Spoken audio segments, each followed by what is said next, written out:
Welcome to Luca is a Billionaire, where the only thing I invest in is your answers. You begin by preparing the phone so the update can run smoothly. Charge or connect the Realme C11 and back up your important data because updates can alter settings. This protects you. Once done, connect to a reliable Wi-Fi network and free roughly 2 GB of space. Now open Settings, tap About Phone, then Software Update. That starts the first check. You do this to fetch the correct OTA package for your device model and to avoid mid-update failures. You now download and validate the OTA package. Tap Download and watch the progress. Keep Wi-Fi and do not close the app, because interrupted downloads can corrupt the file. Read the changelog to understand changes and why they matter, and make sure the build matches your device model.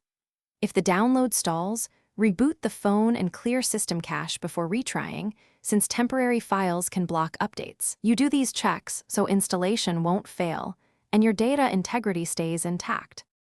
You finalize by installing the update and letting the phone reboot automatically.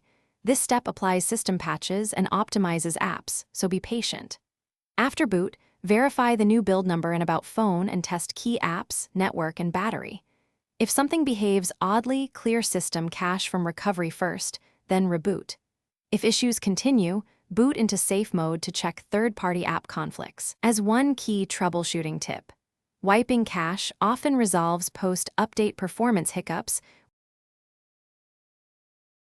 Thanks for watching and please subscribe. It's the best investment you'll ever make.